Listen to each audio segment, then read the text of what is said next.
So I'm Travis. I'm one of 4 vegetable crop specialists based out of Guelph, Ontario.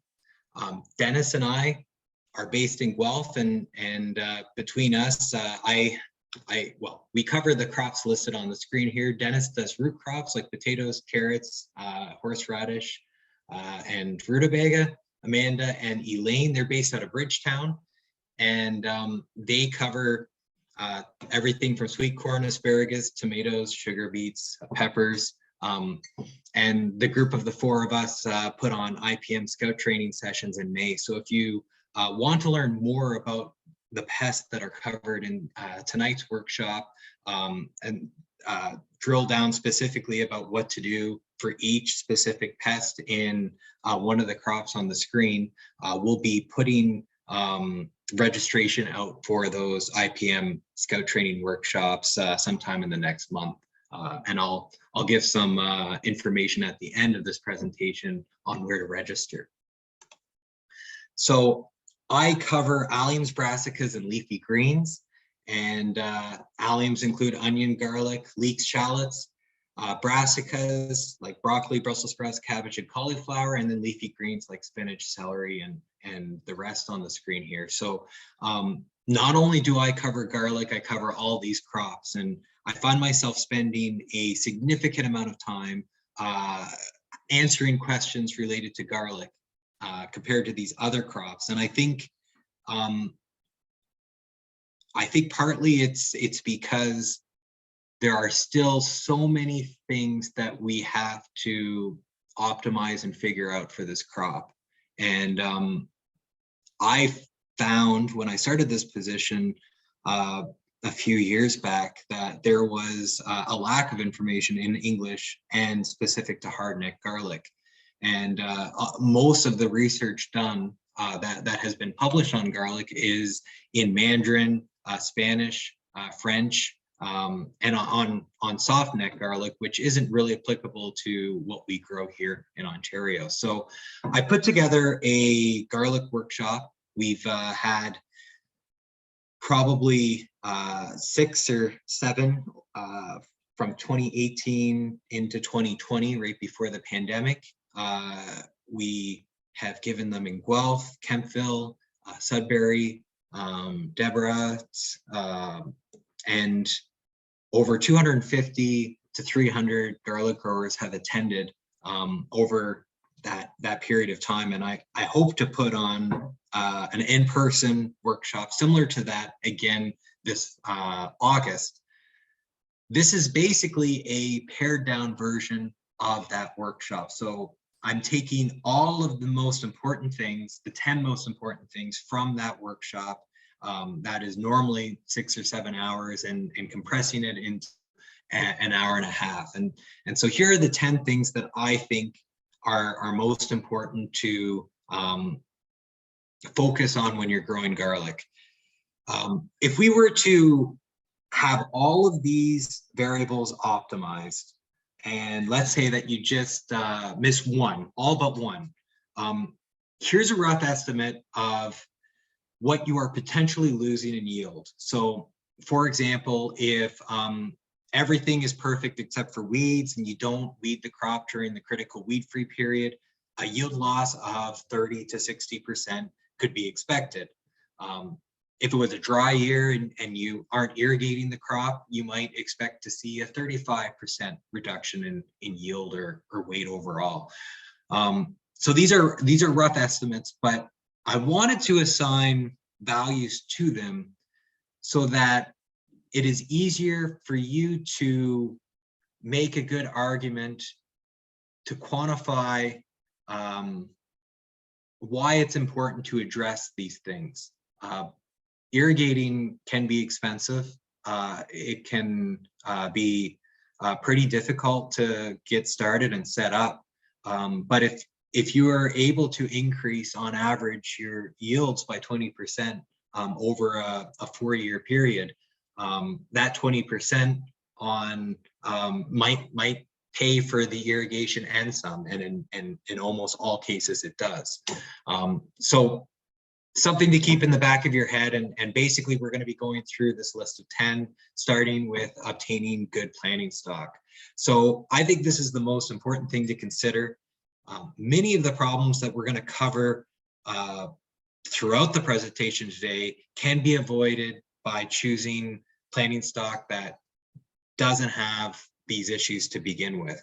On the left here, it looks like we have a healthy hardneck music cultivar of garlic there. And if you look at the top right-hand corner, this bulb, there's actually holes in it, and that's potential leaf moth damage where larvae have come out of the stem.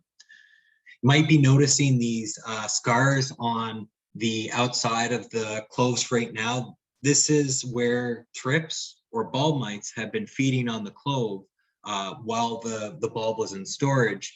And a couple weeks later, these hardened lesions are not fungi, but actually scars that have formed because of where those mites or insects have been feeding. Penicillium green mold is very difficult to avoid, and it's something that is good to rogue out, and same with the fusarium when you're planting it. So what should you ask the seller if you're about to purchase new planting stock? Let's say that you're interested in a new cultivar because it's a little hotter or has a better flavor profile. These are questions that I would have in my back pocket to ask the grower to kind of probe and to figure out what potential problems you might be inheriting by planting this new planting stock. The number one question would be, have you had bulb and stem nematode in the past? And if they have or have not, ask if they've put a sample into the pest diagnostic clinic to have it tested to make sure it's free of bulb and stem nematode. And if they're unwilling to do so, say, well, can I have a couple bulbs and I'll test it myself? And the reason why this is important is bulbs that show no symptom development on the outside could in fact have nematodes inside. Very low levels of nematodes can be found in planting stock. Let's say 5 nematodes per gram. You've got a 5-gram clove, that's 25 nematodes. And these are microscopic, a non-segmented roundworm that is impossible to see with the naked eye. And you plant that clove in your field and you dig up a good-looking bulb the next year, you split it up into cloves, and then you plant it once more. Now you might be up to 150 nematodes per gram.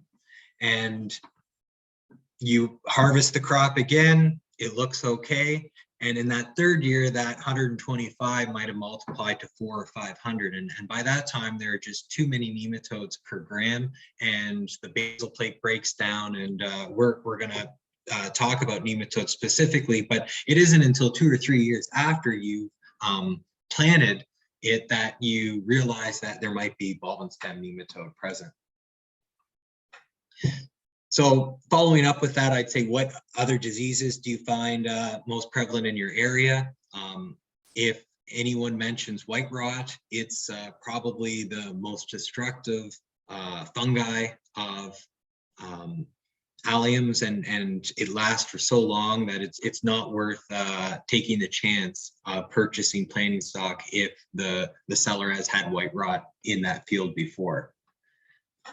What do you do for crop rotation? I think you'll learn a lot from the seller if you ask, you know, do you rotate on a 4-year basis? Like, what do you plan the other 3 years before you come back to garlic in that field?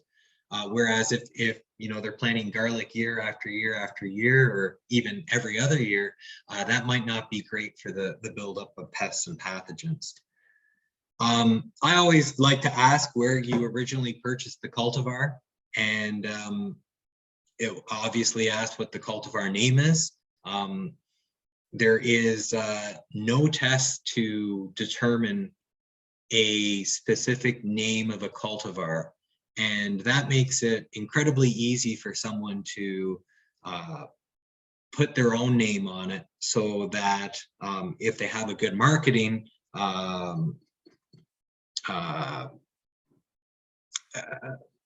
I can't even think right now. If they have a good marketing strategy, then you're going to be looking for that specific cultivar, which might lead back to their farm or their website. And I'm not going to get into the politics around that, but there's already enough cultivars out there. Let's not make it any worse. And you can learn a lot by the fifth question. How long does this cultivar last in storage? So that's going to tell you a lot about how the grower cures the crop, how the grower stores the crop, and what the overall pest or pathogen load is.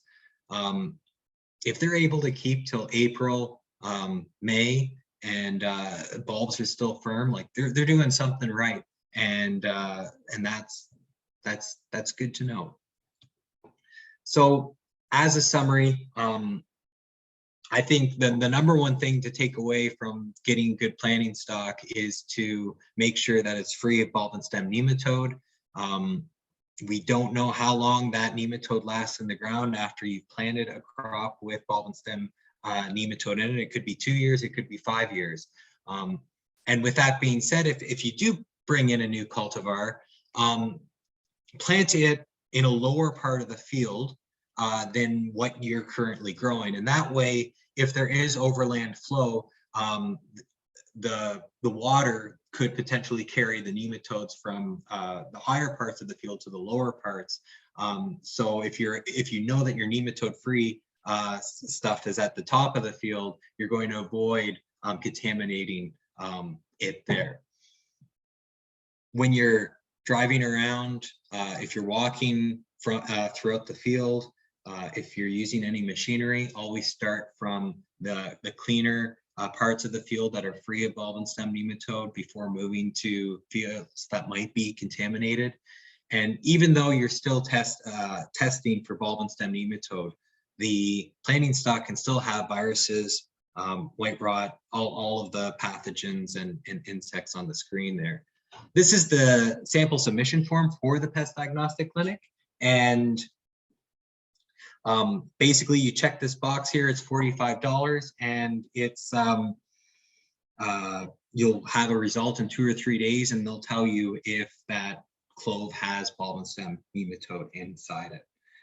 So I'm just looking at the questions. Are there any tests available for white rot or any of these other diseases? There are. So if you're specifically looking at whether the crop has bulb mites, bulb mites, you're going to see the chatter marks on the outside of the clove. For penicillium or fusarium, it's lesions or fungal growth that you're going to see.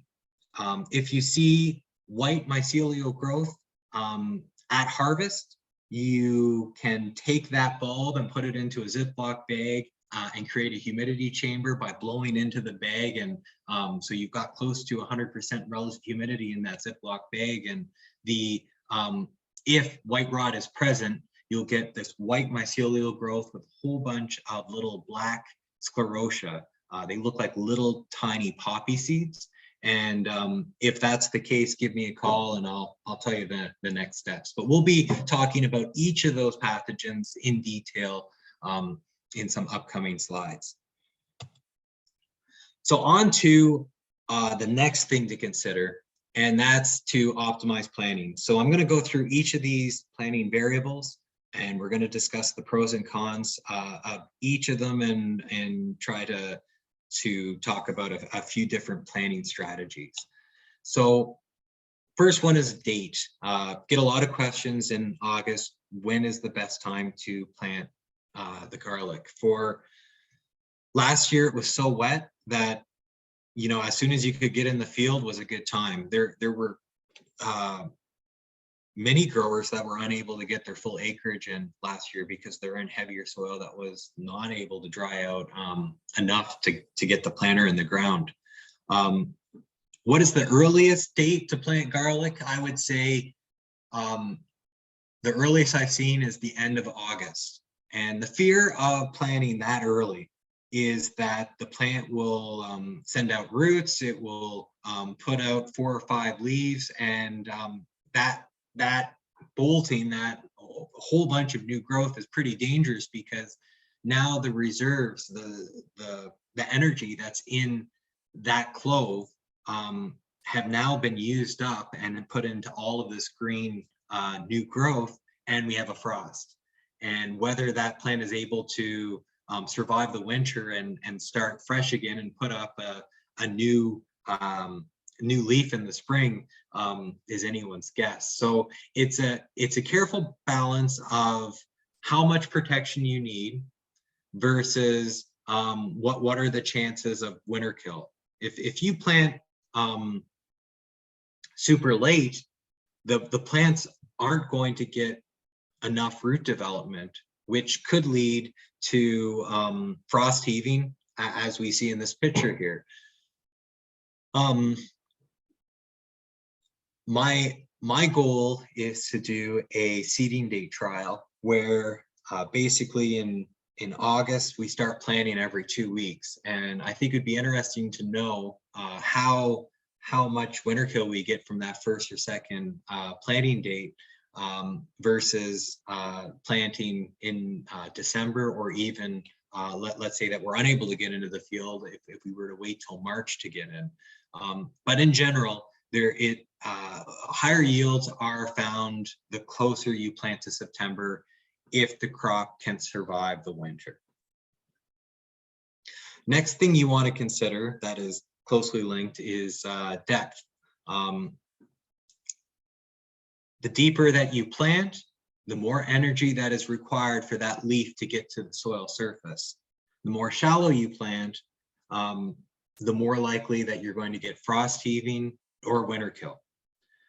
So it's kind of a balance, and it depends on your soil type. If you've got a heavier soil, you might want to only plant 1.5 inches deep, where if you have a lighter soil, it might be good to plant 3 or 4 inches deep, and there won't be that much resistance for the plant coming up in the spring.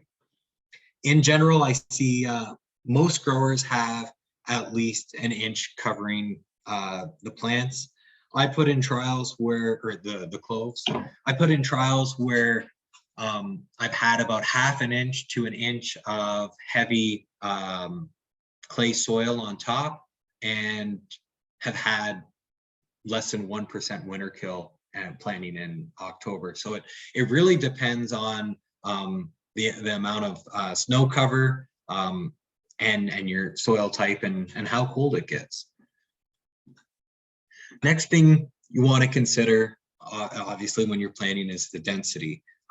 You pack more cloves per acre, you're going to get a higher yield, but you're going to get a smaller average bulb size. Higher densities are pretty difficult to weed, and so if you have a heavier soil that clumps up into large aggregates, if you're doing any sort of mechanical weeding with 4 rows per bed, it can be quite difficult to not wound or cover the plants early in the season. I get a lot of questions on what is the perfect size of clove to plant. A lot of people sell their larger bulbs and keep their smaller bulbs for planting stock. In general, you'll find that smaller cloves create smaller bulbs and larger cloves create larger bulbs. I think the sweet spot is somewhere in the middle, because I think if you were to plant medium-sized cloves, you're strongly correlated to more likely to get a medium-sized bulb. But if you do all of your if you optimize all of your production, there is a chance that you're going to get a large clove off of that, and there is enough energy there for that clove to make it over winter. And whereas a small clove sometimes it's just not going to make it because there just isn't enough energy there. And at planting, there's a wide range of inputs you can apply.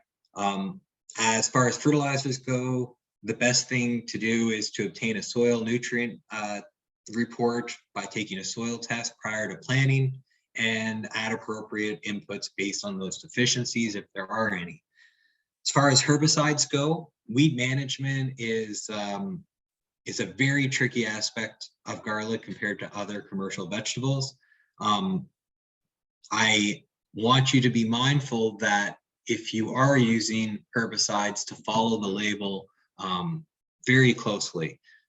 Chateau was recently registered as a fall application for garlic, and it works quite well. This picture here is of a garlic field that was all sprayed with Chateau. The garlic on the right was sprayed with Chateau within 4 days of planting. I think it was sprayed that night. And on the label of Chateau, it says, ensure that it is applied fewer than 4 days after planting. If after that 4 days, the garlic starts to put out roots, it takes up that herbicide, and the phytotoxicity that occurs the following season is significant. So this other side here, the growers couldn't get in the field to continue planting again. There was some precipitation, and they ended up not spraying that section of the field for a week or so. And you know, there's a stark line, a contrast between the crop that was where the label was followed correctly versus not. And the last thing I have listed here is nematicides. So bulb and stem nematode, there's been a significant amount of work done in the last 10 years on finding a good nematicide to manage, if not control, bulb and stem nematode. 2 products have been submitted to the Pest Management Regulatory Agency, and we're hoping to hear back about either of them in the next year. And if successful, they may suppress nematodes to a manageable level. But until then, and even after that, even once we have these nematicides registered, it is very important to ensure that you start with nematode-free planting stock, because if you don't bring it to the farm in the first place, you're avoiding that problem altogether. So that was number 2. We'll get into number 3, which is manage weeds. I mentioned earlier that a yield loss of 30 to 60% is common if garlic is left unweeded during the critical weed-free period, which is basically all spring up until the middle to end of May, which is when the plant starts initiating bulb development. Garlic is highly vulnerable to weeds. You've got this very thin, narrow leaf, very low leaf surface area, and weeds just have a better advantage, and this sparse foliage makes garlic a weak competitor. So not only is it important to target weeds because they drain your yield, but it's also worth controlling because the garlic might start to bulb earlier in the season, and as a result, it will senesce earlier, which leads to a smaller bulb and a stunted yield overall. So yeah, our next topic in general is managing weeds. And I think the best way to manage weeds in garlic is to ensure that the crops planted in the years previous to garlic are free of weeds or have good weed control, whether that's beans, oats, wheat, corn, whatever. I'd also like to point out that before herbicides, combines used to have a scour clean attachment that would collect many different types of weed seeds and deposit them in a tote or a bag at the back, and opposed to throwing it out of the back end of the straw spreader. And if attachments like these existed, they would help reduce the amount of weed seed that we're seeing today, and could potentially be used to manage resistant weeds in the field crops that you're planting before garlic. All right, so I'm going to go through the 6 different weed management options. And the first one is the one that I use for all my field trials, and that's hand weeding. Even if you're mechanically weeding with a cultivator or tines or multivator, you still need to get between the plants within the row. And hose are often what's used in a lot of farms that I go to. I find that the hose on farms are heavy and not sharp and are not efficient.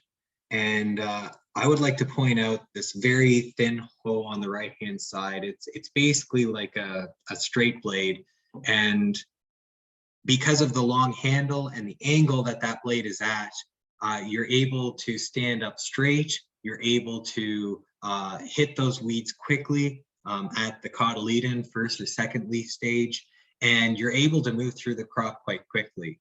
I can, if I've had a couple coffees and a good night's sleep, I think one person could do an acre in around 10 hours with that collinear hoe, if the weeds are at a manageable size. But I think it would be more than, it would be impossible to keep that up for more than an acre. And when you're out hoeing, alternate hands. And it's really tough if you're left-handed or right-handed and vice versa, but after a while it makes a difference, and you'll find that you have fewer back problems in the future going forward. Most of the mechanical weed options that commercial growers use involve going between the rows, but there are a few, like torsion weeders, that are able to get the weeds at a very small stage with these long, narrow tines, and seem to not do too much damage to the plants as those tines move through the crop. With cultivators or multivators, it's important to have straight rows, and if you're able to invest a few $1,000s into a GPS unit for your tractor, and you're able to get those tines that much closer to the crop and planted in a perfectly straight row, that's that many fewer weeds that you have to go through and hit with that hoe. And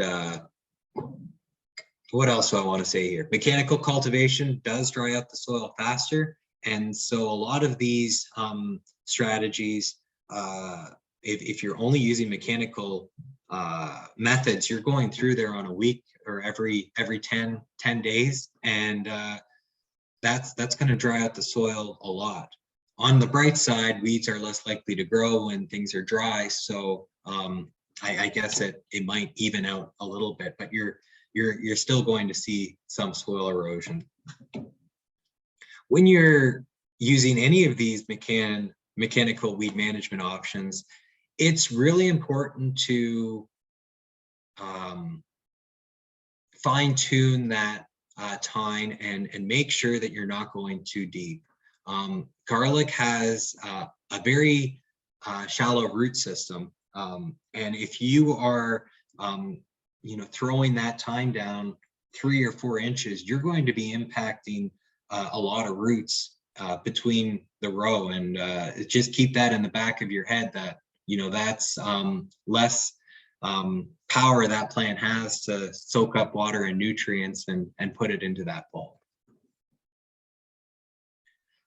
A lot of growers avoid weeds by using plastic culture. And it's a little bit trickier for garlic compared to other vegetables, because the plastic needs to be able to survive the winter. And if you are going for a biodegradable option, that winter might really break it down before you reach the finish line. And so if you're using a biodegradable mulch, well, first, try it out on a small part of your field before you do the whole, all of your acres. Even if it says that it's fully biodegradable, figure out what it's made out of, because a lot of these mulches break down to very tiny little pieces, and those pieces are going to be sticking around in your soil for decades, if not hundreds of years, if they're not truly biodegradable. With black plastic, you're often putting a drip line in underneath, and that drip line, you have a high soil moisture underneath that black plastic. And if you keep track of your soil moisture levels and you don't overwater the crop, that normally isn't a problem. But if you soak the crop, it's going to be really tough for it to dry out in a wet year. And just be mindful to open up that black plastic and allow that soil to dry out a couple weeks before harvest, because it will make harvest a lot easier if the soil is able to dry out. Another weed management option is straw mulch.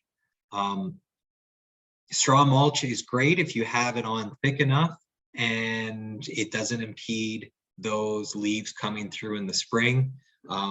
Often growers that use enough straw to make it effective are going through with a rake and pulling the straw back and helping those plants through in the early spring. You want to avoid sawdust or newly chipped wood because that will pull nitrogen out as it decomposes, and we definitely don't want that for our vegetable crop. And be mindful that too thin of a layer of mulch will not suppress the weeds. You'll get weeds growing up, and now you'll have a mess, because if you go through with the cultivator, you're going to be picking up all that mulch, and it's going to be hard to get at those weeds. Here's an option that some organic growers do in North America. I haven't seen any in Ontario, and that's flame or steam weeders. Basically, they're targeting the weeds that are at a very small stage by the use of heat. They're going relatively slow. I watched a YouTube video many years ago of a flame weeder with propane torches, and as it went by, went through the crop, those plants just, it looked like they melted. And you come back the next day and they look fine. I could see there's still being a lot of stress applied, even though you're wiping out those weeds. I just can't see how a propane weeder is not going to do a little bit of harm to the crop that you're not going to be able to get back. And to jump back to straw mulch for a second, got a question: how thick should that straw mulch be? Somewhere over 2.5 inches. It really depends on how dense it is. If you're flailing it out and it's in smaller pieces, you're going to have to go with something thicker. If it's longer straw pieces, you might be able to get away with something shallower, but it's also dependent on the weed pressure in the field that you're planting in. Next one is herbicides. And just as a reminder for resistance management, rotate between your different herbicide groups to make sure that we don't have resistant weeds in your field. If you're growing out the plant by bulbils, which are the little, they're not seeds, but they're asexual clones that are in the capsule and the umbel of the scape.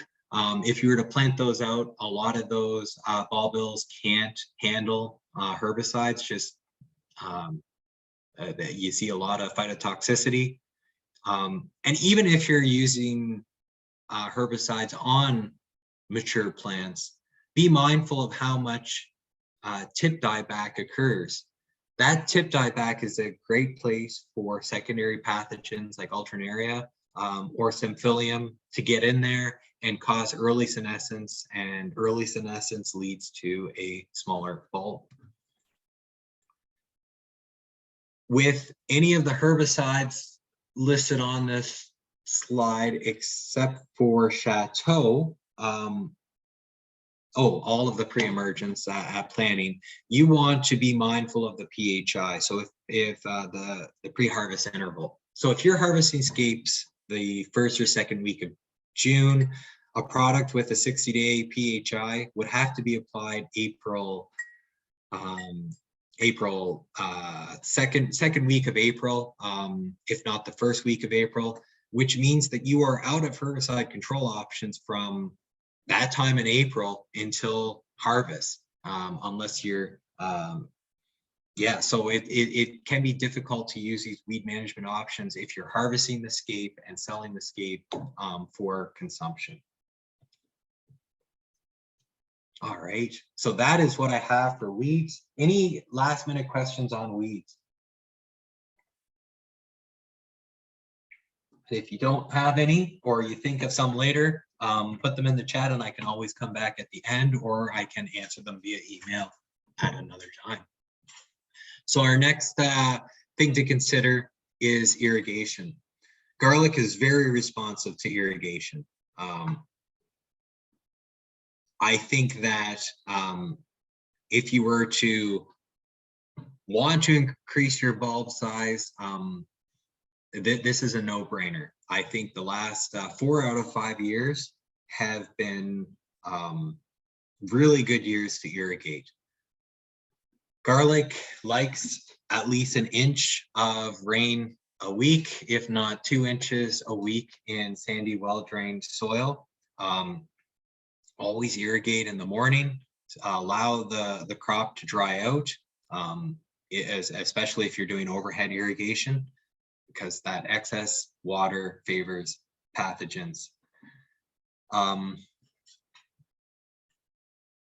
I would say that in a dry year like 2018, 2019, on average in Southwestern Ontario, we saw a yield loss of around 35%. And it was really easy to compare fields that had irrigation systems where there was part of the field missing, and you were able to directly compare, and it was comparing apples to apples in that case. 2017 is about the only year where I think you wouldn't see that much of a yield bump by irrigating. And I would say the average year, that year, you're at least gaining 10% by irrigating. There was one field I went to in 2018, so that it was a dry year, and I was there in May, and no, it was 5 weeks before harvest, so it would have been the second week of June, so basically right after scaping. And the farmhand said, yeah, we just put in irrigation. And I'm like, oh, you're getting it ready? And oh no, like we've shanked it in, it's between the rows.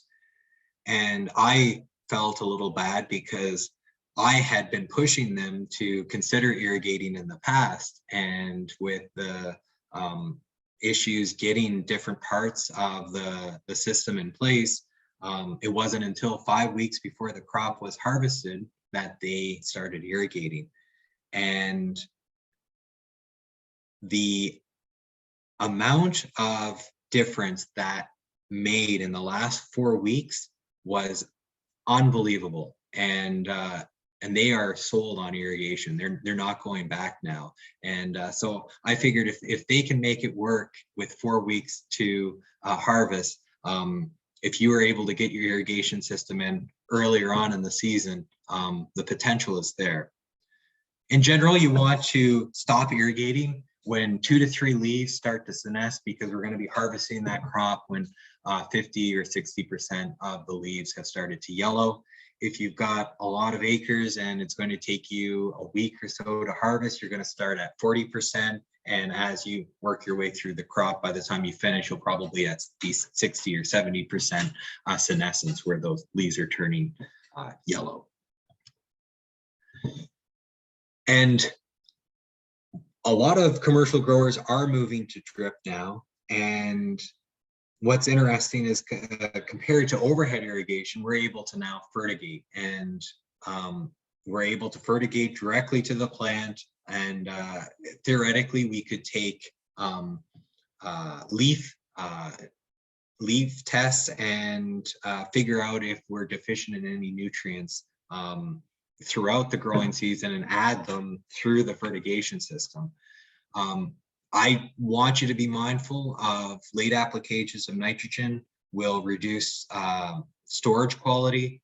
You might get these rough bulbs where you've got cloves that have started to form on the outside of the plant, and these could have been caused by a surplus of nitrogen.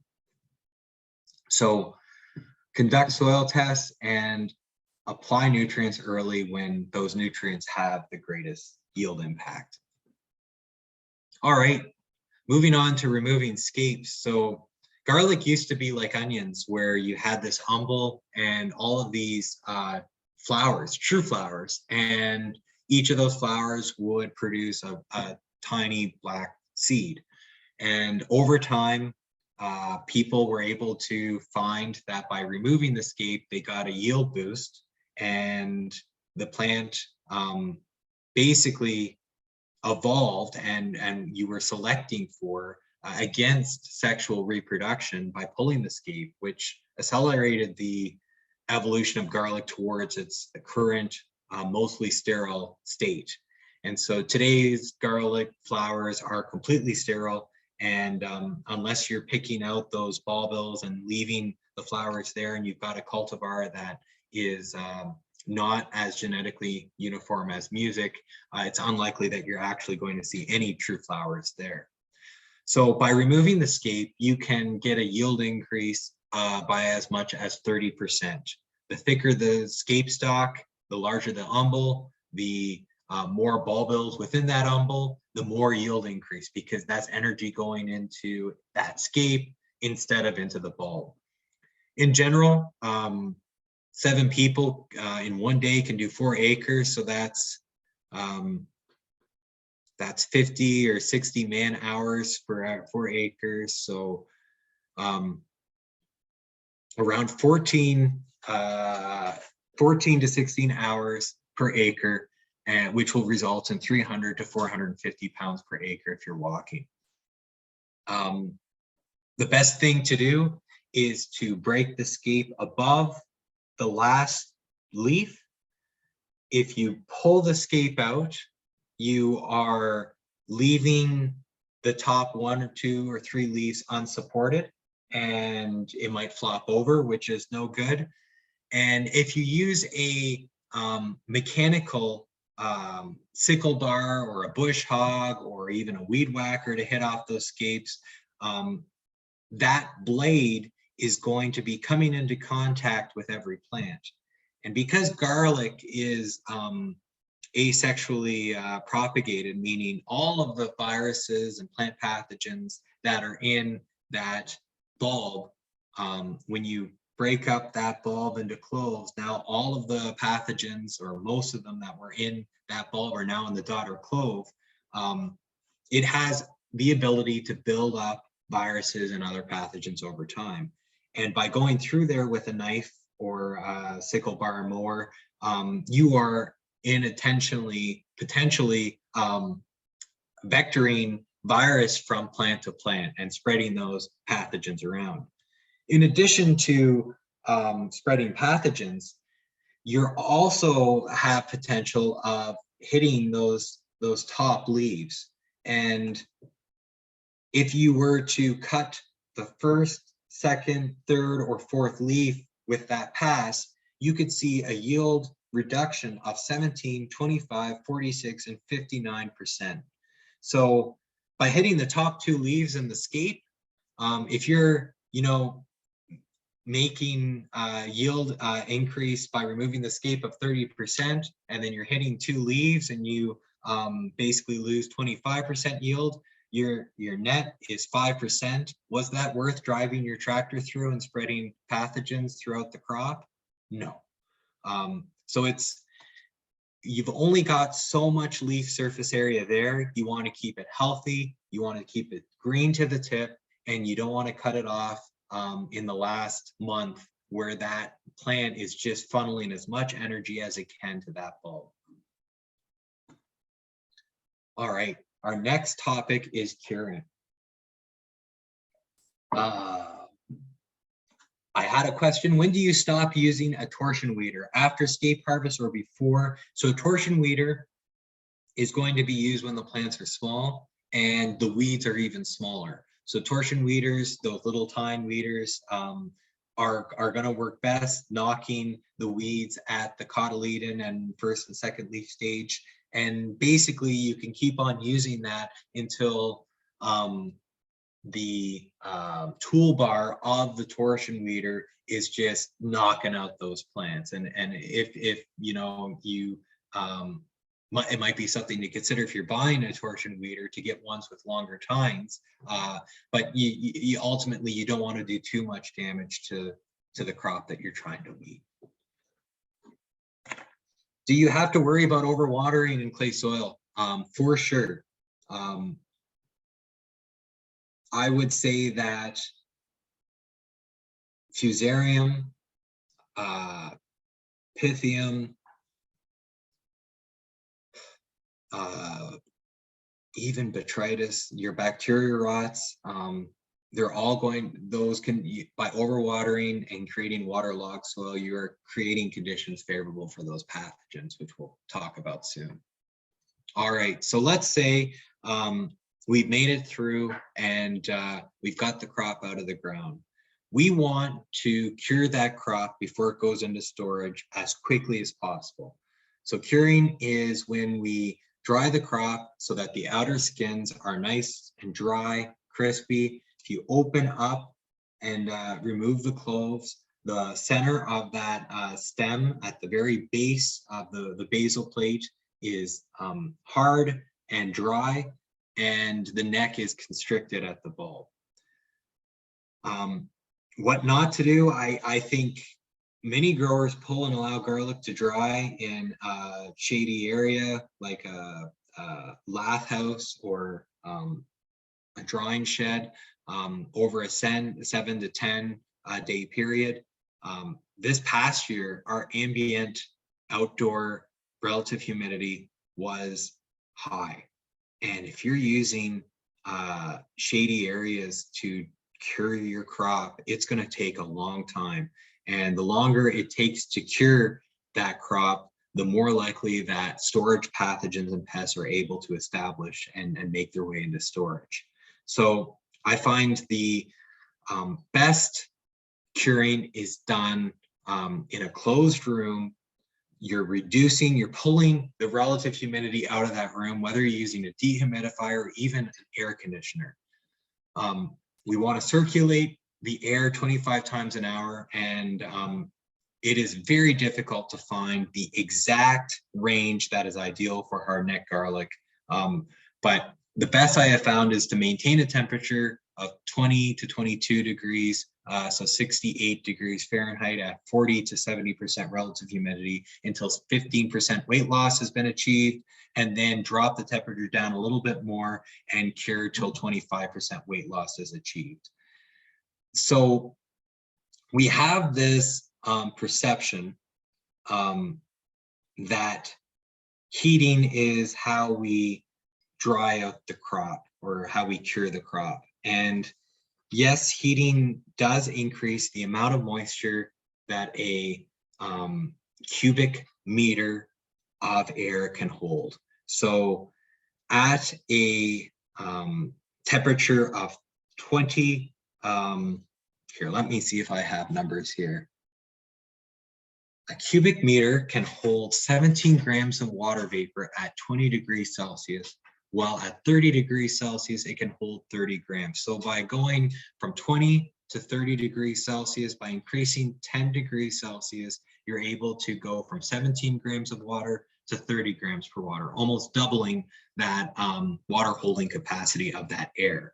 And so a lot of growers are heating up that crop to pull that moisture out instead of using a electric dehumidifier or air conditioner.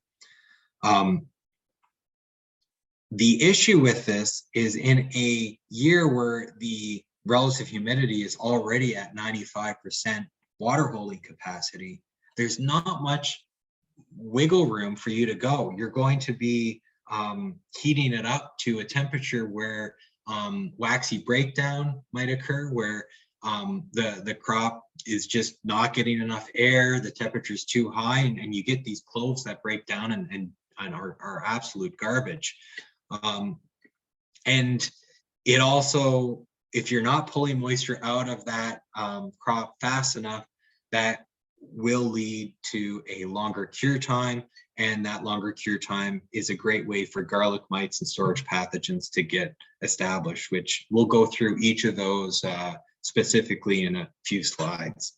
So try to cure your crop in 4 or 5 days using a dehumidifier or air conditioner. Remove the moisture from the air as quickly as possible until you've achieved that weight loss and the bulbs are dry and crispy.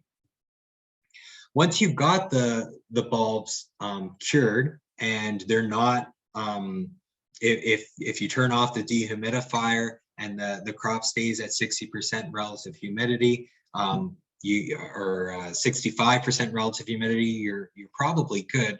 You're going to want to move that crop into a stable storage as quickly as possible. There are 2 main storage conditions that I see. One that's very close to at freezing, and one at 14 to 16 degrees Celsius. Both of them use 55 to 65% relative humidity, and we're seeing that 25 air changes per hour again, which is a lot of air movement.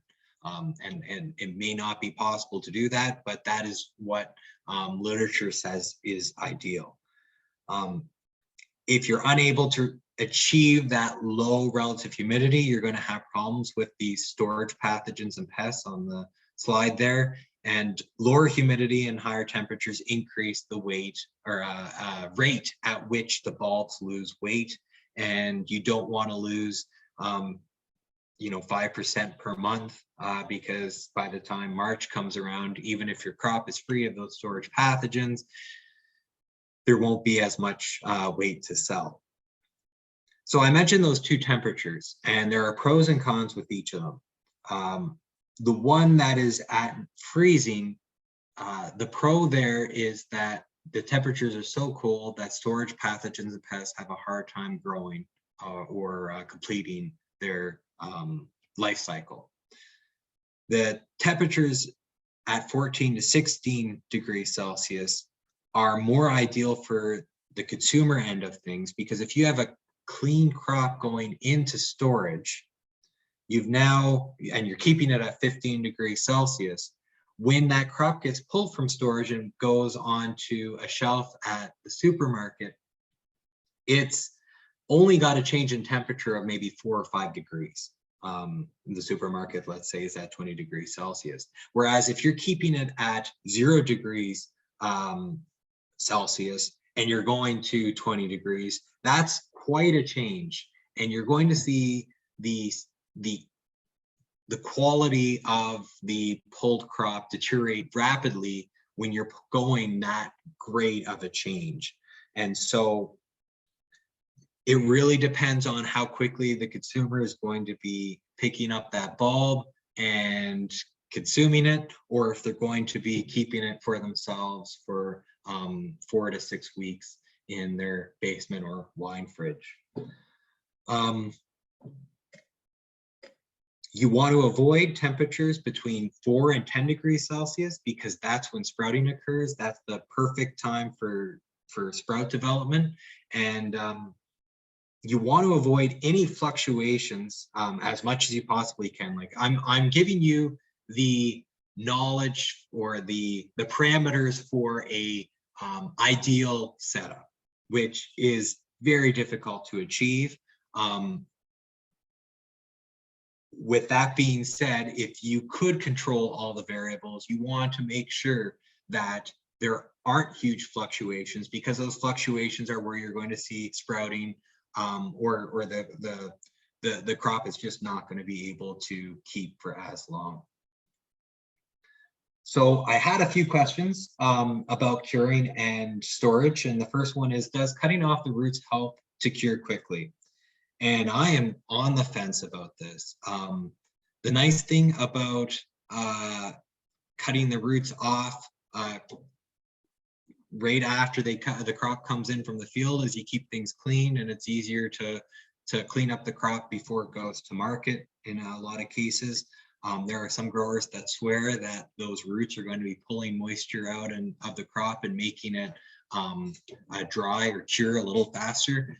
But anyone that is very strongly passionate about it, I can't seem to find data that I can support to say one is significantly better than the other. And until I have data to back that up, and I'm unable to comment on what the best strategy is.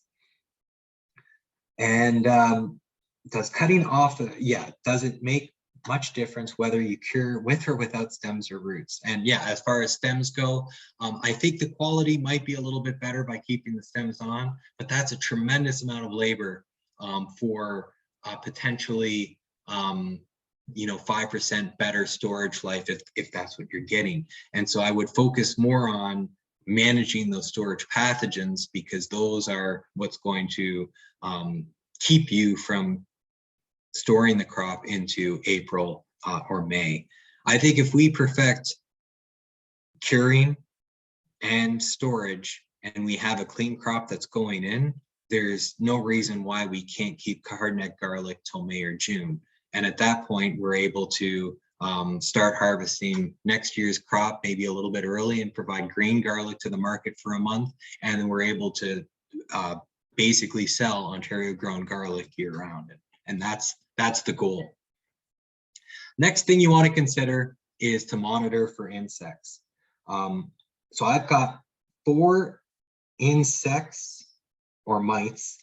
Mites are not an insect, they're a spider, but that's number 1 here. This right here is a little maggot larva, and this is actually seed corn maggot developing on a plant really early in the season. I think this is mid-April. This cocoon here, this mesh cocoon on the side of the leaf, that's leek moth. And then we've got an adult click beetle here, and it is the adult stage of wireworm. So these are some of the insects that we're going to be discussing in the next few slides. Let's start with seed corn maggot. So it overwinters as a pupa, so a little brown body in the top 15 centimeters of the soil, often on the perimeter of the field. And when it gets warm enough in the spring, those pupa hatch out. You've got this adult fly that's flying around, and it looks for the first green plants that it can lay eggs at the base of. And garlic is one of those first crops that's out and growing rapidly in spring, especially if you've got a few windbreaks around and it's just open fields. So egg laying occurs 10 days after emergence, and these females can lay up to 200 eggs around the plant. And these are pretty small flies. This is a seed corn maggot fly that one of my summer students just caught out of the air, and because we were seeing them flying around, and in the one field that we found these maggot larvae there. So this often goes unnoticed. This is happening pretty early in the spring. These plants here look to be at the 4 or 5 leaf stage. It can occur even earlier than that in the season. And often when you're not out in the crop that often, because not much is going on, the plants are still pretty small. And I would say as soon as the snow melts, 4th week of March, you're out there at least a couple times a week, walking through the crop, looking for wilted plants. These plants, as the larvae feed, if there's 3 or 4 larvae, they'll wilt that plant. That plant will go down and look wilted for maybe 1 or 2 days, and then it will shrivel up if it's hot and dry quite quickly within 2 days, and you might miss it. And so if you do happen to find a wilted plant, get a trowel, try to dig out as much of the root ball as you can, bring it up and pull apart and look for these maggots. Traditionally, it was thought that onion maggot was what was causing this early season wilting. And I have reared out a lot of these larvae, and they all come back as seed corn maggot and garlic. I've yet to find an onion maggot.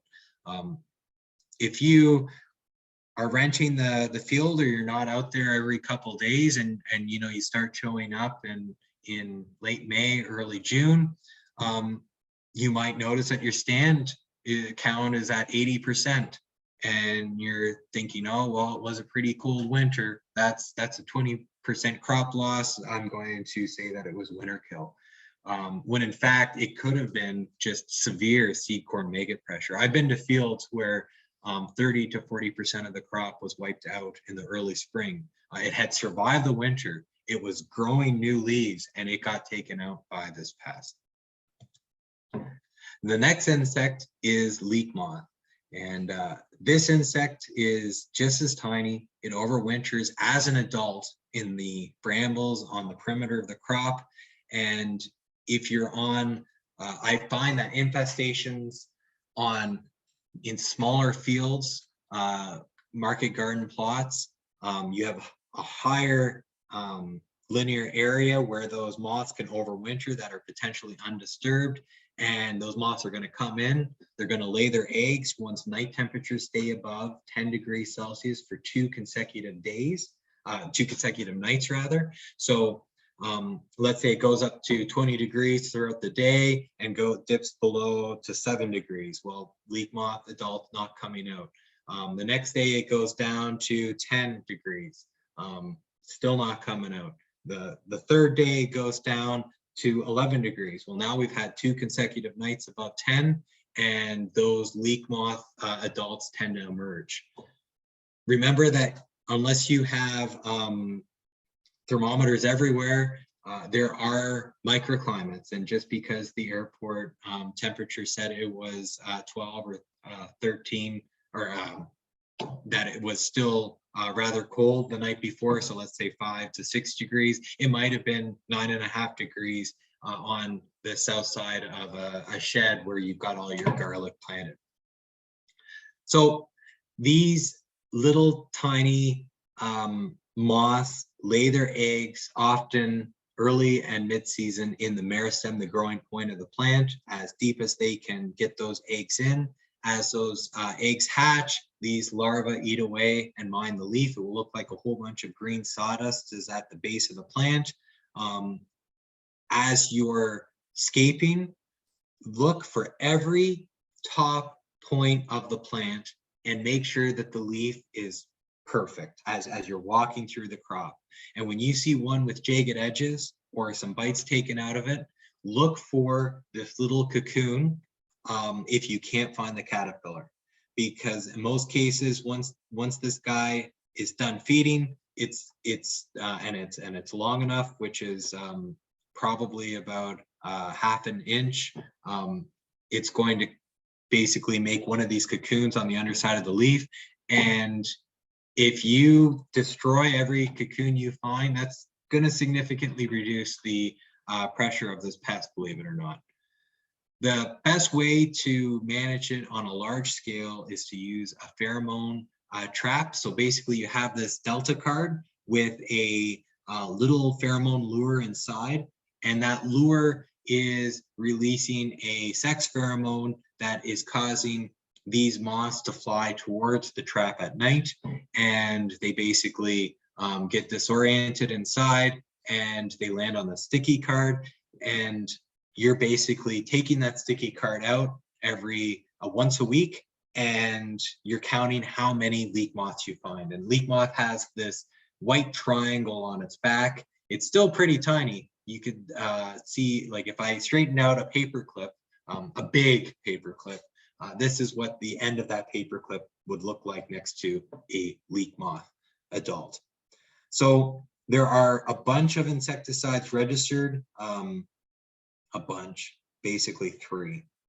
So we've got Matador and La Bamba, which are group 3s, are registered for control.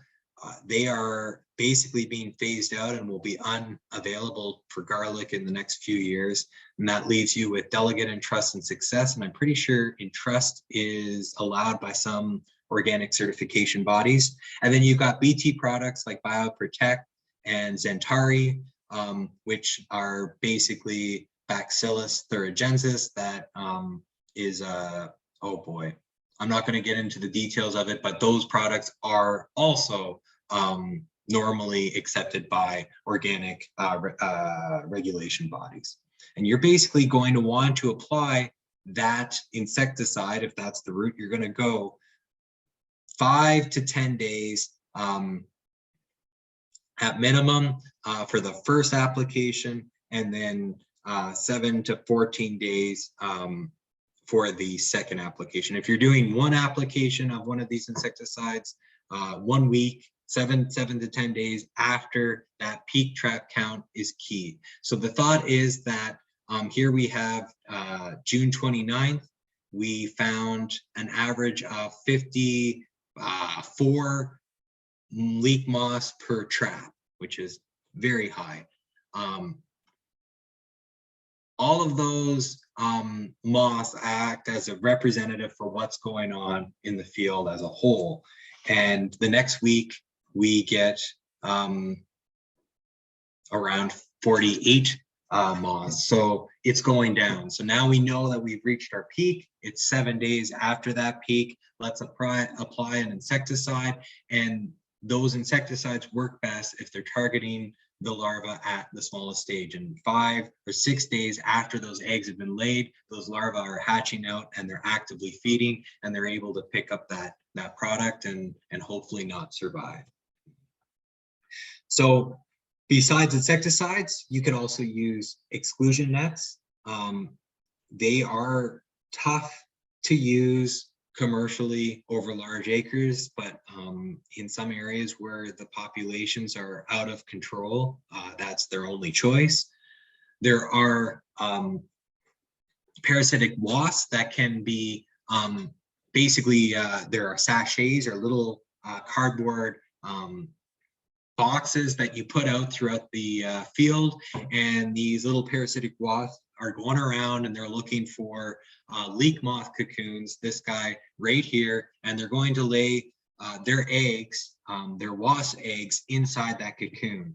And by doing so, instead of a leek moth adult moth hatching out, you have a parasitic wasp that hatches out, and they're able to go on and lay their eggs in another leek moth cocoon. Unfortunately, these guys don't survive the winter, and you basically need to be putting those cards out on a weekly basis to have any level of suppression. The next insect is bulb mites, and I saw a lot of bulb mite issues this year. And that's because it likes high relative humidity, and if the crop is not cured properly, or it takes too long to cure the crop, these mites can slowly adapt to those changing environments and be able to survive in storage. And so I keep saying, if you can cure the crop in 4 to 6 or 7 days, that would be ideal. The shorter the cure time, the better it is for managing these. If you still have high levels of bulb mites, or you're unable to cure quickly, avoid planting the crop directly after brassicas, corn, grain, or grass cover crops. Mites are going to be in storage. They're going to be in the field naturally. while it is not great for managing erosion, crop residue that is thoroughly decomposed cannot, mites are unable to survive. So if you're going into a crop that has been, everything is broken down before planting, that can reduce mite populations. Next insect is wireworms, and these guys are at the juvenile stage of the adult click beetle. And you might see these guys scurrying around throughout May and June in the crop. There are a bunch of different species of wireworm that all yield a slightly different beetle. These beetles prefer high organic matter, and these juvenile wireworms are basically feeding on the roots and stem of the garlic, causing wounds that bacteria can get into and cause problems for the plant or kill the plant altogether. If you've had problems with wireworm in the past and you want to cut down on wireworm damage and or prevent wireworm damage in the future, you can use a bait station with a carrot, and basically these whole carrots are buried 8 to 10 centimeters deep, and you look at them a couple days later to see if you find any wireworms in the carrots, because these guys love carrots. If you plant a couple of these bait stations in a couple potential fields that you're looking at planting this year's garlic crop in August or even in July, that will give you some sort of indication on what the wireworm pressure might be for the following year. And that's what we can do, avoid fields with high levels of wireworms. There is one product registered for garlic, and there's a couple more that might be registered in the upcoming few years, but they're not going to be cheap. We also want to monitor for thrips and aphids. High levels of thrips can cause a yield drag and cause the crop to dry down faster. And they might also result in cloves that have those scars that are similar to those bulb mite scars that we saw earlier. With aphids, we want to just be on the lookout for small aphids. You're not ever going to see infestations of aphids, but the problem with aphids is that they go through the crop probing plant after plant after plant, looking for a favorable food source. And if they pick up a virus in one plant, they might end up spreading that virus to every other plant that it encounters throughout the crop. And so both aphids and thrips have the ability to move viruses, and if you have high levels of either, it is definitely worth managing. Okay, we're going to move on to pathogens. If you have any questions about insects, that is the short list. The garlic workshop, I normally cover 15 or 16 different pests, but they are quite sporadic and only come up in every few years in sporadic locations. So we're going to start with pathology. And the idea here is that we're going to rogue out suspect plants as we find them. So you've heard a lot about bulb and stem nematodes so far. Basically, we have the plant, the first signs of it happening, where there's high levels of nematodes in the bulb. This is that third year where the levels are just too high for the plant to carry on. You'll see yellowing from the bottom of the leaves, bottom leaves going upwards. And if you were to get a trowel or you're able to pull that plant out, you might find that you've got this basal plate that's basically disintegrated and the lower cloves are completely rotted. And when the nematodes are at this high of level, they're basically causing those cells to break down, and then secondary pathogens like fusarium or even bacteria are moving in and causing even more damage. So these are non-segmented roundworms that are able to basically their populations are able to explode in a pretty short period of time, and they can move in overland flow or in macropores, water moving throughout the field. So the best thing that you can do is test your planting stock before you plant it. If you're going into a field that has had garlic and you suspect that it's had bulb and stem nematode before, you might want to test the soil or not come back to that field for at least 4 years. There is nematode-free seed that we're starting the Clean Seed program at the Spud unit, where not only is that seed free of nematodes and other plant pathogens, but it's also free of viruses. And one thing that can be done, so let's say that you've got a cultivar that isn't at the Spud unit and you really want to save it from this pathogen, you could take the bulbils and plant the bulbils in a field that hasn't seen garlic before or is free of bulb and stem nematode. And there is no evidence to suggest that nematodes are able to move from the bottom of the plant up to the bulbils. They seem to be safe there.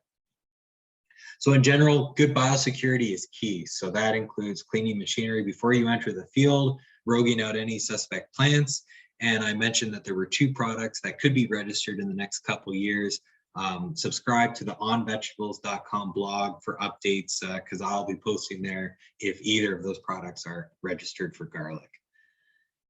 For your crop rotation, I'm not saying this is the best rotation for garlic. I'm saying that this would be 2 good options for garlic if you had bulb and stem nematode in the field in the past. So you want to avoid your legumes other than soybean. I don't know how soybean made the okay list. So avoid most legumes, alfalfa and onion, and plant instead any of these crops here. And basically these trials done over the last few years are looking at the reproductive activity of the nematodes. So if you have 500 nematodes in that pot of soil, you plant that cover crop or that crop here that's on the slide, at the end of that crop, you're going to have fewer than 500 nematodes in that crop or in that soil. Whereas if you were to plant pinto beans or alfalfa or onion, you're going to have more than 500 nematodes in that soil. So it has a higher reproductive factor. And so the idea is that we want to lower those nematode populations. So we want to stick with the green list. The next pathogen I want to talk about is Fusarium. Fusarium has very similar symptoms as bulb and stem nematode, but basically it extends up the bulb, and there are often still roots that are attached to the bulb. So you might be missing some of the roots, but not all of them. Whereas bulb and stem nematode, most of the time, you're missing all of the roots. You basically pull that plant up and the roots are still left in the soil. If you were to take a plant that has the suspect of Fusarium and you put it into that Ziploc bag and you put some moisture in there and you put it into a cool, dark place for 2 or 3 days, you'll get this white mycelial growth that might have a pinkish brown hue to it. And that is a good thing because there's going to be pathogen coming up, white rot, that we discussed a little bit earlier, and you don't want to see those little black spots because white rot is much more difficult to control than Fusarium. So you've got several different types of Fusarium. You've got some that are attacking the basal plate and others that you find that leave lesions in the clove. So this is Fusarium colomorum, and there's a couple of Fusarium species that attack garlic. In general, you want to avoid rough handling of plants at harvest and at planting, because those wound sites are where the Fusarium is going to colonize. And this is another thing where if you plant in November and you harvested the crop back in July, that's a long time that Fusarium has to colonize those wound sites and take hold before that crop can get established and planted.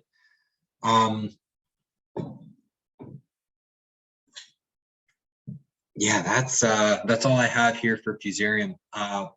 Basically, it's good to rogue it out. There are no fungicides registered for this crop, and I'm going to be conducting a fungicide and biostimulant or biopesticide trial this fall, looking at various bacillus strains and a few other products to see if we have any significant reductions in lesions if we plant cloves that are compromised with Fusarium. Here's a pathogen that has never been in the workshop before. This is bacterial blight that is referred to as café au lait in European countries and South America. Hasn't really been talked about in North America. Basically, what's happening is the outer leaf sheaths, they disintegrate. It looks like, I always chalk this up to it took you too long to harvest. The outer leaf wrappers have disintegrated, and sometimes the cloves appear rotted. We sent in a bunch of different plants from different fields and different growers and found that there was this Pseudomonas pathogen. This specific one was marginalis, and the one that is associated with café au lait is slightly different Pseudomonas strain. But in general, it's not like there's going to be an easy solution to deal with a bacterial pathogen when it gets hold in the crop. Might only show up in wet years. It might be 1 out of every 5 or every 10 years. It might be just the low-lying areas of the crop. But in general, we have to get out of the bad habits of planting stuff that looks bad and selling the stuff that looks good. Because if you were to save all of this as your planting stock and sell all of your good-looking bulbs, you're basically inoculating next year's crop with this bacterial pathogen. And if you're using drip irrigation or you've got good soil moisture the following year, you could see just as much, if not more, of this bacteria the following year. Just as a note, we will be following up with this. We're going to be testing a bunch of different fields this year and seeing if we can pick it up again, or if this is just a one-time thing. But I thought I'd include it because there were a couple growers that I've spoken with that have seen a lot of this year. Next pathogen is white rot. And so this is the one that has that white mycelial growth, but then these little black dots on the mycelium. It almost looks like little poppy seeds, specks of dirt that are on this white mycelium. And this is the most important pest of alliums because it can survive in the soil for up to 40 years.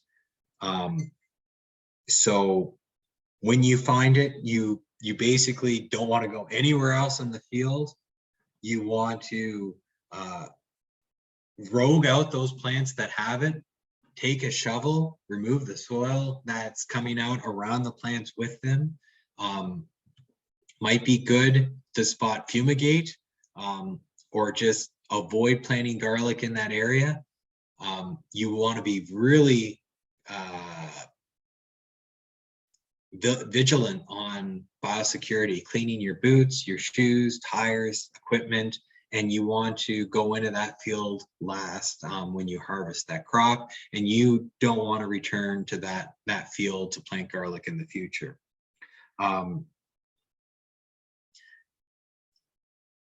Remove and bury contaminated material. I have yet to see this in garlic in Ontario, but it does exist, and it is in some fields in Ontario.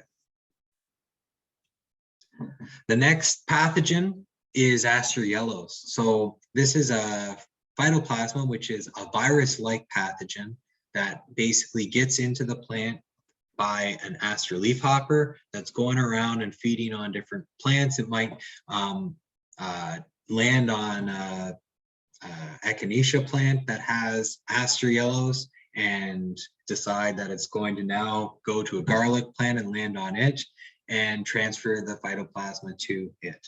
And as that phytoplasma replicates inside the garlic plant, you'll get leaf dieback tips down to the middle of the plant. It's always from the tips down. You'll end up getting smaller bulbs, stunted plants. The bulbs might appear spongy.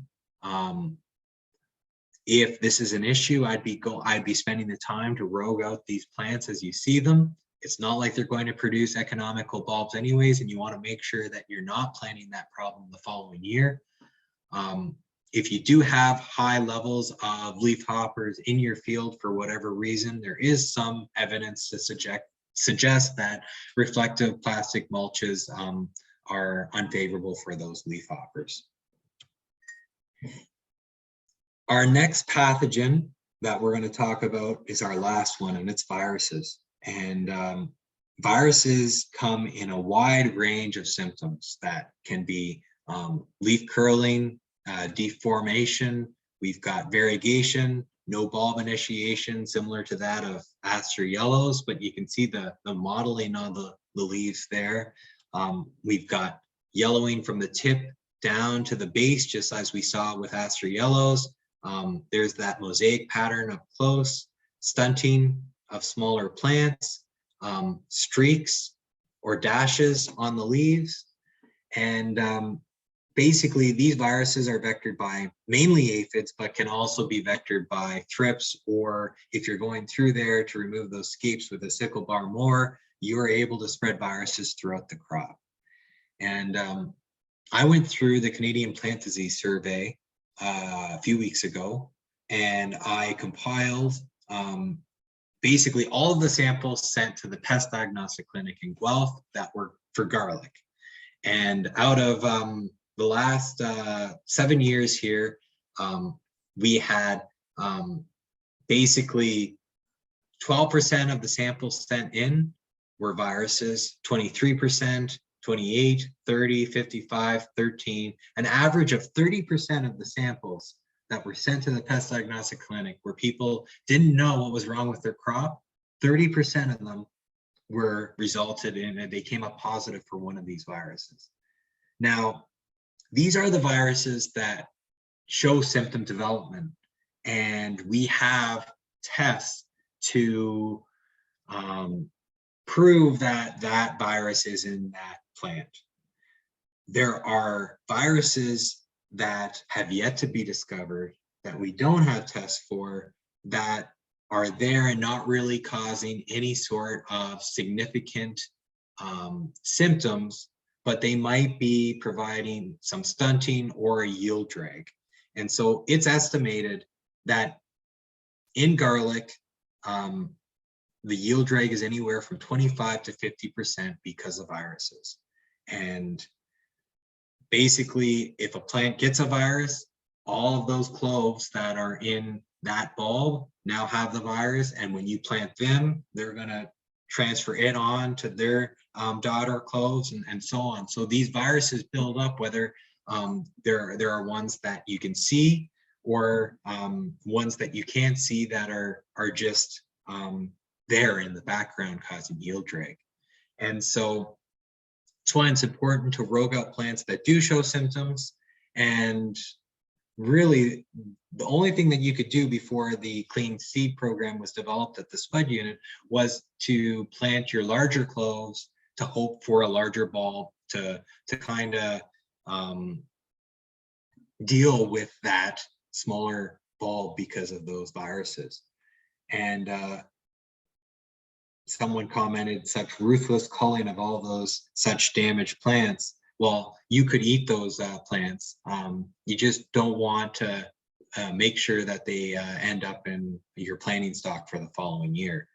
And so is there a way for us to free the crop of viruses, because there's no virucides that we can spray to get rid of the virus from this plant here on the right. So the last thing to incorporate is clean seed. And essentially, this program was developed because of the yield drag of viruses and the problems associated with nematodes back 15 years ago in Ontario. So the technicians at the Spud unit are basically up at New Liskeard, and so that's that little star at the top of or middle of Ontario, and this line here designates the oh my goodness, jet stream. Wow, it's late. That jet stream, and that makes it difficult for sap-sucking insects like thrips or aphids that transmit viruses to come up in storms throughout the eastern United States, and it kind of gives them protection up here to grow these crops out, not just inside because they have insect nets, but even outside, they just have a lower chance of coming into contact with viruses that could be vectored by these insects. So that's why strategically the University of Guelph had the Spud unit built in New Liskeard. So the technicians up there get a scape sent to them sometime in June. Here is a scape from an obviously infected plant, and we take that scape and we put it into a chamber where it's warm and then a little cool, and warm and cool. And during the warm periods, the very tip of that scape is growing quickly. And then during the cooling period, it kind of slows down, and warm period, it grows even faster than what you would normally expect if you kept the temperature the same. The idea is that you are getting that scape to grow so quickly that the viruses within the plant, in those cells, are unable to infect the newly developed cells. And they're taking that very tip of that scape and they're cutting it and they're putting it into a test tube to get it to grow by itself. Once they've got it growing by itself in that test tube, they they cut it into a couple pieces. They keep one piece there for one, just to keep it there in the background. And then they put the other three leaf tips into media to see if there are bacteria, gram-negative, gram-positive, or fungi present. And if all of those stay clear, they can move on to the next stage where they grow out that scape tip by itself. And at this point, you have plants that have no viruses, no bacteria, and no fungi in them. And they take these plants, pull it out of the test tube, and in a flow hood where you're able to keep things as sterile as possible, they're basically taking that plant, cutting it up into little micro plants and putting them back into test tubes and multiplying it. And these little plants are planted into their lap house, which is screened, has insect screens, and they're able to keep them virus-free and test them for viruses until you get this end product that we call roundels. And so these roundels, from start to finish, from the time that we cut that scape to the time that we are producing a roundel, can take anywhere from 3 to 4 years. So what happens when we plant this roundel outside? Well, in a traditional field, our common stock, basically the yield, unless you get a significant virus outbreak, the yield potential is basically the same, and it might go down a little bit over time. So we're comparing everything to that yield potential that's already existing. If we were to plant roundels, we might hope to get 25 to 50% yield increase because there are no viruses present. But and during that time that there are no viruses present, this is what we're after. This is basically the area under the curve here where we have a yield benefit. Whether this yield benefit lasts for 7 years or 10 years, or even 15 or 20 years, will really depend on the field in question and how many of these sap-sucking insects are present in the field.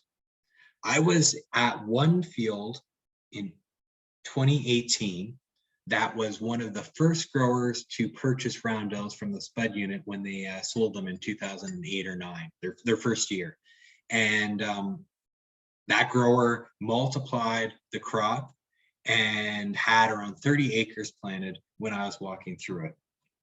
And this was 2018. So this was around 10 years after they had originally purchased the roundels. I walked through that field for 2 hours looking for problems and looking for leaf mottling, looking for any of the common pests or pathogens that I would expect to find in a garlic crop. And it was clean. It was an aha moment. And I would say that even after that 8 or 9 years of planting it outside, the crop was still yielding very well and was well above a 20%. So that's why I tapered it off to here, because this is all theoretical at this point because the system hasn't been in place for that long. So how would you go about incorporating clean seed into your field? Right now, I'm going to go over 2 case studies of implementing clean seed. One is that you buy the clean seed once, and the second case study is where you're going to basically buy a little bit of some roundels every year. And so I'm going to use a 10-acre example. And if you have 5 acres, divide everything by 2. If you have 1 acre, divide it by 10. If you have 30 acres, multiply it by 3. All my numbers going forward.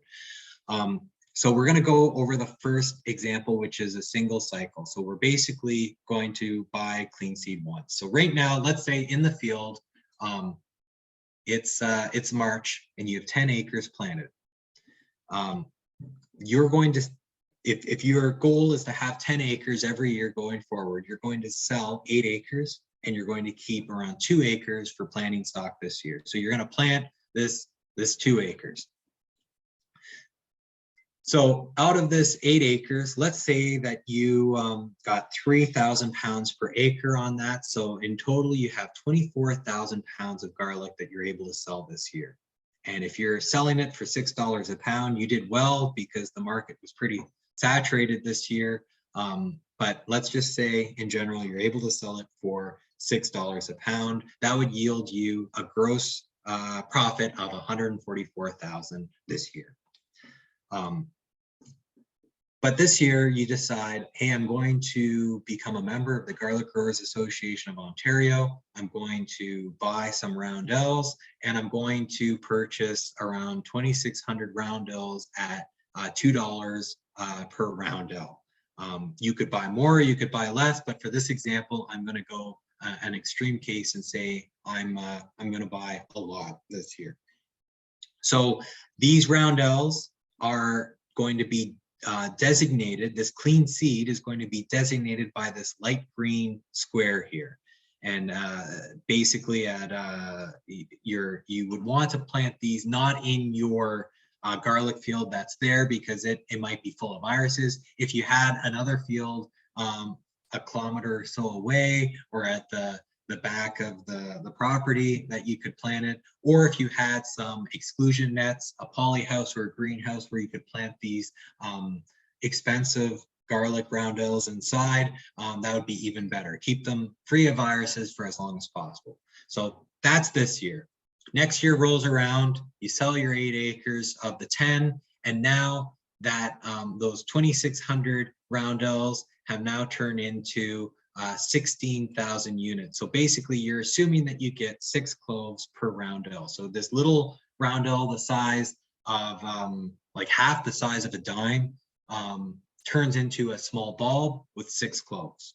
You plant each of those 6 cloves And if any of the scape, you get rid of the scapes for the first year because you want all that energy to go into these cloves.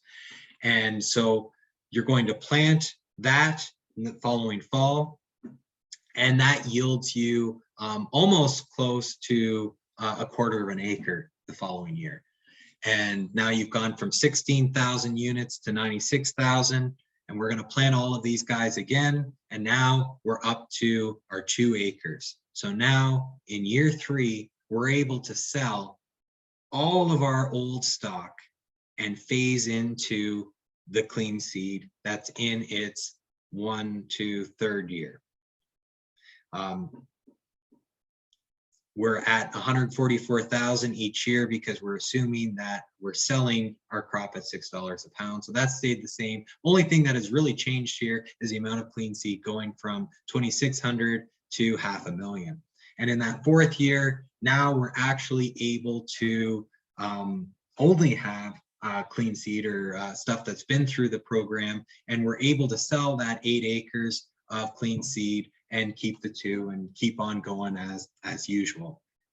So what happens in that 4th year? Well, now instead of 2,400 pounds or 3,000 pounds per acre, we're up to, let's say 25% more, which is 25% more is 30,000 pounds. And if we're able to sell that 30,000 pounds at $6 an acre, now we're at 180,000. So our profit from our program is basically 180 subtract 144. So that's $36,000, but you have the clean seed costs that's in there that you had to spend, and you basically had to keep these things alive for the last 4 years. So obviously this stock here that you're selling is worth more than $6 a pound. This is pretty pathogen-free stuff. There's a good chance that you'd be able to sell it for $10 a pound, so your profit just went up. I'm making this work on a 4-year cycle. Other countries that have implemented clean seed programs for garlic have a 6 or a 5-year cycle, if not 7-year, where it's mandated that if you're a commercial grower, you need to buy clean seed every 7 years and basically phase out the old stuff so that you're not harboring that many pathogens. If I can make it work for 4 years, I can definitely make it work for 5 or 6 because it just gets cheaper, or I start with a smaller amount of clean seed in my first year. So that was a single cycle program. Let's say that we did a multiple cycle. So every year, instead of buying the roundels once, now in red, we're buying it in our, we buy the same amount the 2nd year, we buy the same amount the 3rd year, and the 4th year, and the 5th year. And so in our 5th year, we have basically the clean seed cost from every year, and I'm subtracting that from our gross profit, and we're still ahead. And so if you can make it work and you're basically pushing out the viruses every year, you've got a lower amount of storage pathogens, bulb mites, bacteria, fungi, virus, on top of higher yields and more likely to survive the winter because there's not pathogens that are colonizing that clove and slowing it down. So the program got started up again after a few years down, and we are basically cleaning up a bunch of new cultivars. So not just music, there will be 5 other cultivars available for purchase. But until then, growers have been buying the roundels, and these are roundels that were purchased in 2020, and these are pictures from 2021. So this is like a 10 leaf plant, and this was hucked outside by accident in a compost pile, and it's just going crazy. This grower planted them outside, didn't really weed them until the start of May. And after 1 year, Alan got some, like, this is an anomaly. This was a big roundel to start with, but you're getting a 2.5-inch clove from one year of growth with this stuff. And I know, like, you could plant a 4 or 5 gram clove and not get a bulb that size some years. So he started irrigating his patch in July or late June, but other than that, he didn't do anything special. A lot of growers are using exclusion nets with frames or starting them in the greenhouse or in plug trays.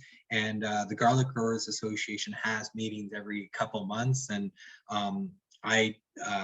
Candy Keith, the lead technician from the spud unit, or myself try to put together some information on what we've heard growers best practices for growing out these roundels as efficiently as possible. So with that, that's what I have for actual material for this workshop. I want to let you all know about upcoming IPM and garlic workshops. We have a virtual brassica workshop on May 2nd, carrot and onion one May 6th, and in person, we're having a outdoor in a sheltered location south of Lindsay, a 6-hour garlic workshop, basically what you heard today, but 6 hours where we're really diving into the details about each and every one of these topics that we discussed today. If you have a chance, it would be great if you could take part in the survey to help these researchers figure out better ways that I can do my job. And so basically this survey is basically how can we improve knowledge transfer in the Ontario horticulture industry. And so if you scan the QR code, it will take you directly to the survey. It will take 10 or 15 minutes to complete. It's also listed on the On Vegetables blog. So if you go to www.onvegetables.com, you'll see the survey link there. And if you have any questions, feel free to reach out and ask me about it. I'd like to thank everyone on the screen because they have contributed to this presentation in some way or another.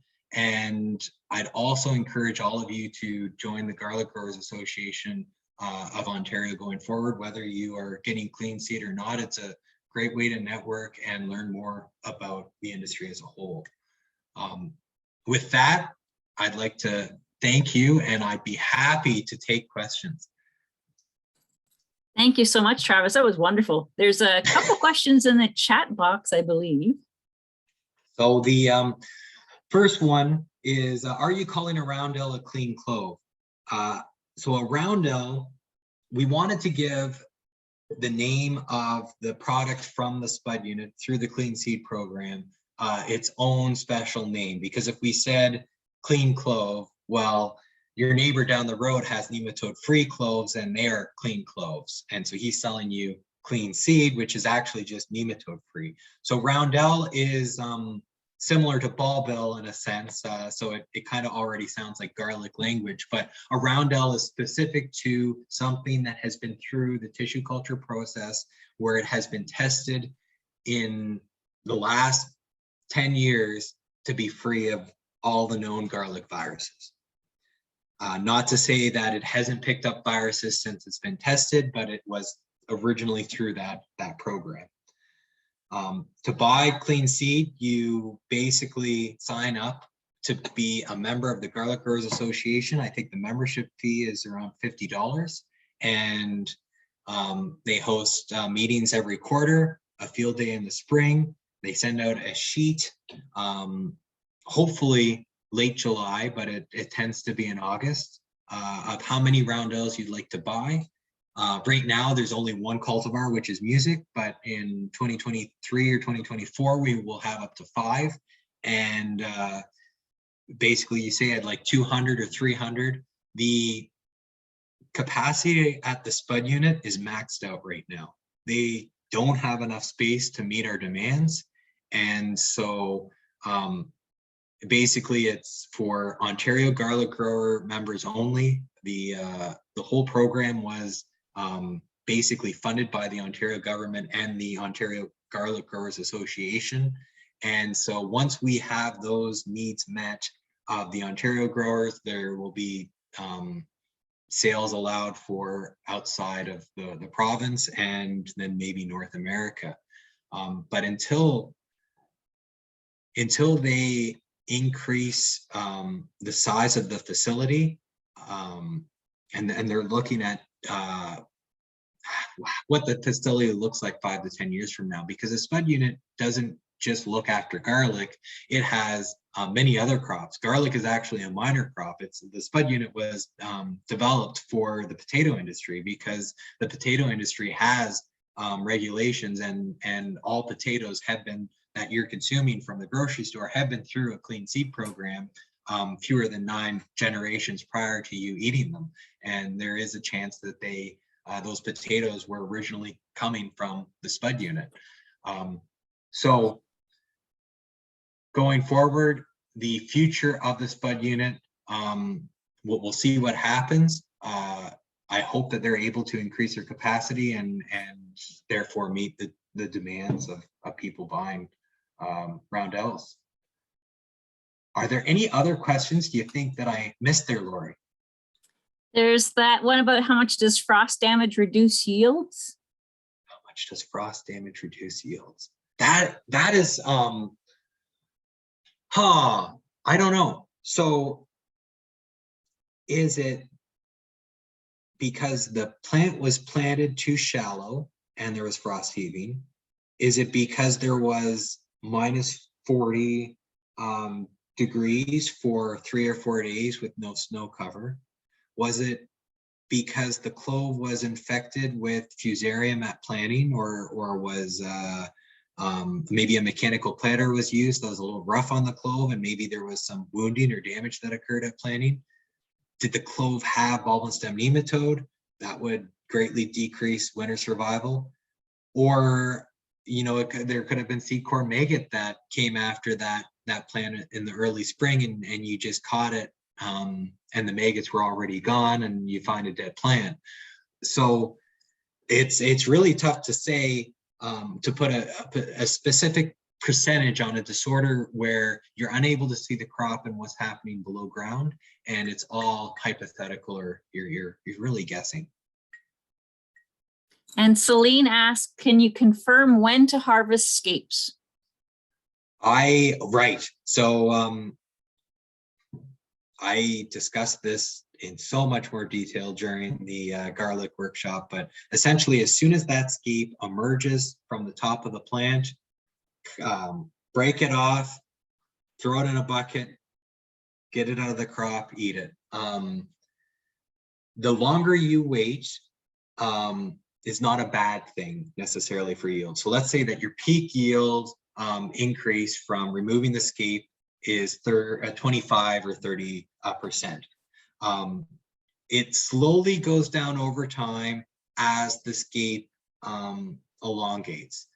When it goes around 25 centimeters, according to the work done by John Zanstra in Ridgetown in around a decade ago, he found that there weren't significant reductions in yield until that scape got past 25 centimeters, started curling around, and in music, that's when it starts to straighten out and produce bulbils. So as soon as that umbel starts to firm up and bulbils are being produced, there's energy going to the bulbils instead of the bulb, and you might have waited too long to pull that scape off.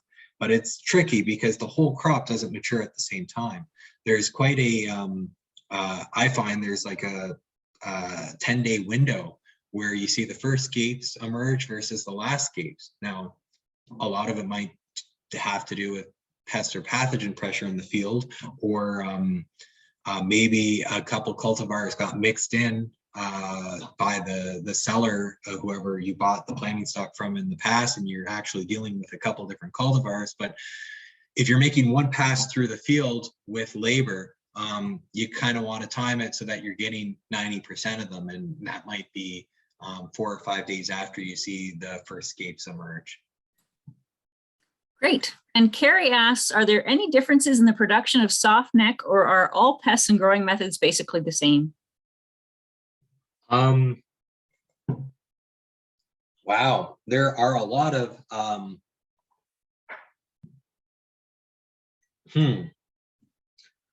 So there are differences when it comes to soft necks tend to store longer, depending on, I think the silver skins are the cultivar group that we tend to see at the grocery stores that are coming from China or Argentina. All of the different pests that we encounter here, to my knowledge, also attack soft neck. I see very few differences between cultivars with most pests or pathogens.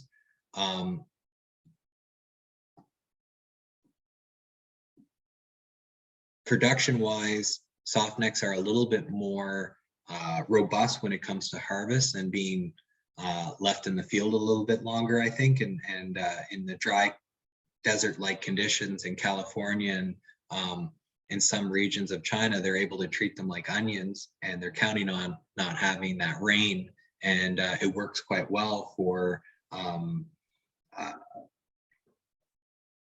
leaving them in the field to dry. But the storage life of garlic that has been left in the field to dry is significantly lower than garlic that has been taken out of direct sunlight right away and put in a shed to properly cure.